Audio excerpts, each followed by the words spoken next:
வணக்கம். நான் doctor தீபார்லாலன், BHMS homeopathic physician. இன்றைக்கி நம்ம என்ன டாபிக் பற்றி டிஸ்கஸ் பண்ண போகிறோம் அப்படின்னா ட்ரை கஃப். நிறைய பேர் பாருங்கள், எனக்கு இந்த வறட்டு இருமலுங்க, சளியெல்லாம் ஒன்றும் இல்லைங்க, புகஞ்சி இரும்புது அப்படின்னு சொல்லுவாங்க. நீங்கள் கூட பார்த்துருப்பீங்க. அந்த மாதிரி வறட்டு இருமல், அந்த வறட்டு இருமல் பாருங்கள், ஒரு சிலருக்கு அப்படியே கக்குவம் இருமல் மாதிரி தொடர்ந்து இரும்பிகிட்டே இருக்கும். இரும்பி மூச்சு விடுறதுக்கே ரொம்ப கஷ்டப்படுவாங்க. அவ்வளோ வறட்டு இருமல் இரும்புவாங்க. அந்த மாதிரி இருக்க பர்சனாலிட்டிஸ் என்ன மாதிரி ஹோம் ரெமெடிஸ் எடுக்கலாம் அப்படின்றத பார்த்துக்கலாம். பொதுவாக இந்த வறட்டு இருமல் வருது அப்படின்னாலே இது அலர்ஜிக் ப்ராங்கைட்டிஸ் அப்படின்னு சொல்லுவாங்க. ஏதோ ஒரு ஒவ்வாமை காரணத்தினால இந்த இருமல் வருது அப்படின்றது சொல்லுவாங்க. ஒவ்வாமை காரணத்தினால இந்த சுவாச கிளை குழல்கள், அதே மாதிரி நுரையீரல் இதெல்லாம் ரணம் ஆகி அந்த இருமல் அப்படின்றது வரும். பெருசாக சளி இருக்காது.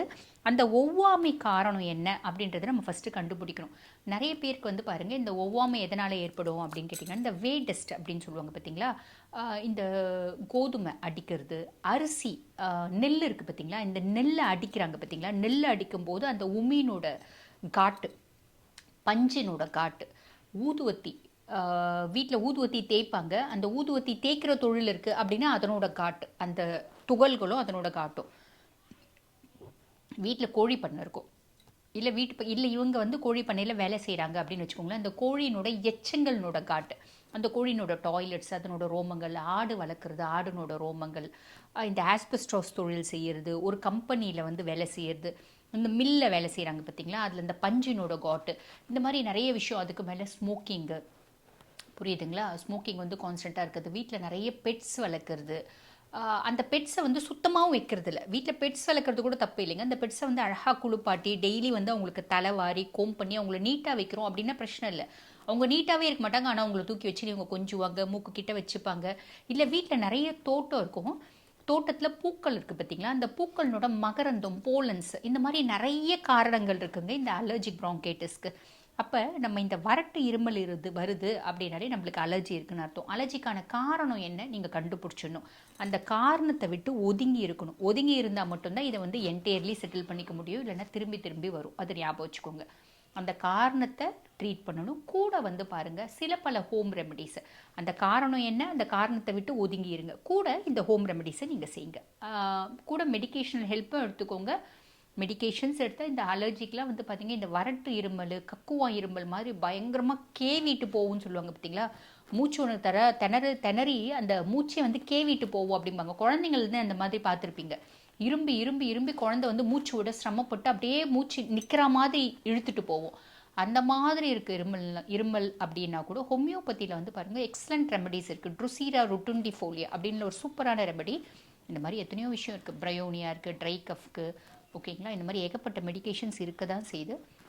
பட் இருந்தாலும் இந்த மாதிரி ஹோமியோபதி மெடிக்கேஷன்ஸ் எடுத்துக்கோங்க. கூட பாருங்கள், உணவு முறைகள் அப்படின்றது ஃபாலோ பண்ணும். இவங்களுக்கு ஒரு கஷாயம் நான் சொல்கிறேன். அந்த கஷாயம் பாருங்கள் நல்ல ஒரு பெனிஃபிஷியல் எஃபெக்ட் கொடுக்கும். சரிங்களா. அது என்ன கஷாயம் அப்படின்னா, ஏன்னா உங்களுக்கு சளியே இருக்காது.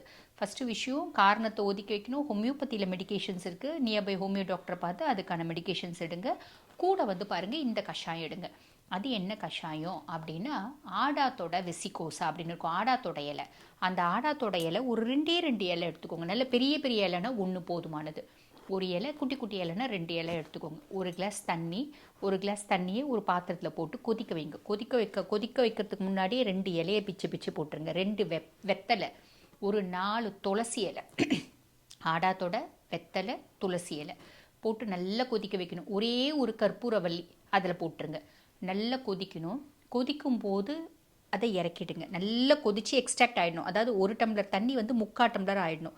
அதுக்கப்புறம் அதை வடிகட்டிட்டு நல்ல ஒரு பெரிய டீஸ்பூன் பாருங்கள் ஹனி, தேன் போட்டுருங்க. சுத்தமான தேனுக்கு பாருங்கள், இந்த தொண்டையை ரணத்தை போக்கக்கூடிய கெப்பாசிட்டி அப்படின்ட்டு, அந்த த்ரோட்டை சூத்திங் பண்ணக்கூடிய கெப்பாசிட்டி இருக்குது. உங்களுக்கு இரும்பி தொண்டெல்லாம் வலிக்க ஆரம்பிக்கும் பாவம். அப்போ அதை போட்டு அந்த கஷாயம் காலையில் ஒரு டைம், நைட்டு ஒரு டைம் கம்பல்சரி குடிக்கணும். சரிங்களா. ஒரு 3 நாள் குடிங்க. இருமல் நல்லா கம்மியாயிடுச்சுன்னா ஒரு நேரம், லைட்டாக தாங்க எப்பயோ ஒரு டைம் வருது, வாரத்தில் 2 நாள் சுத்தமாக நின்றுடுச்சுங்க, நிறுத்திடுங்க. ஃப்ரீக்வெண்ட்டாக குடிக்கக்கூடாது. சரிங்களா. உங்களோட இருமலை பொறுத்து நீங்கள் டோஸை ஆல்ட்ரு பண்ணிக்கோங்க. இப்படி குடிங்க. ஒரு 2 நாள் காலையில் சாயங்காலம் 2 நேரம் குடிங்க. இருமல் நல்லா கம்மியாயிடுச்சுன்னா ஒரு நேரம் அப்படியே நிறுத்திடுங்க. சரிங்களா. இது கூட பாருங்கள், இனிப்பு அப்படின்றது எது ஒன்றும் சாப்பிடாதீங்க. நார்மலான இனிப்பு ஒயிட் சுகருக்கு பதில் வந்து பார்த்திங்கன்னா பனை வெல்லம் இல்லைன்னா வெல்லம் இல்லை தேனாக எடுத்துக்கோங்க.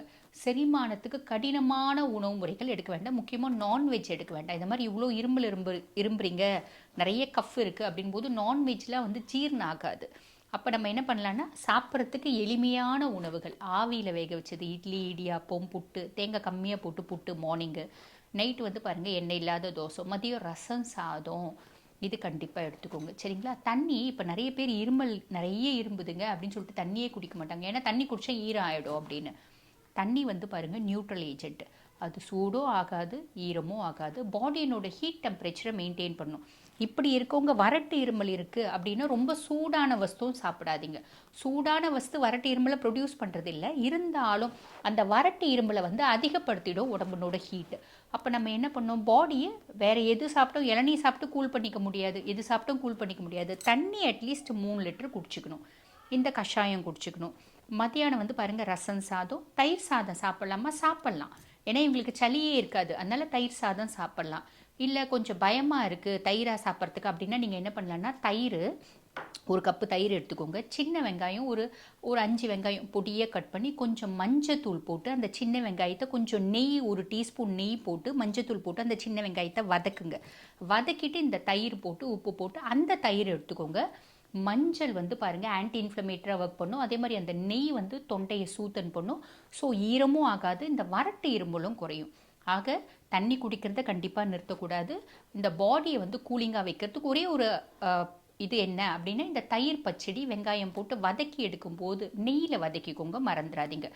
இதுவும் வந்து பார்த்திங்கன்னா இந்த இருமலை நல்லா வந்து குறைக்கிறதுக்கு ஹெல்ப் பண்ணும். அதுக்கும் மேலே அந்த கஷாயத்தை ரெகுலராக எடுங்க. டோஸ் வந்து உங்களோட இருமலை பொறுத்து மாற்றிக்கோங்க. சரிங்களா? பண்ணும்போது இந்த வறட்டு இருமல் அப்படின்றது காணாமையே போயிடுங்க. ஆக இந்த பதிவு உங்களுக்கு பயனுள்ளதாக இருக்கும்னு நினைக்கிறேன். இதே மாதிரி இன்னொரு பதிவில் உங்களை சந்திக்கிறேன். தேங்க்யூ.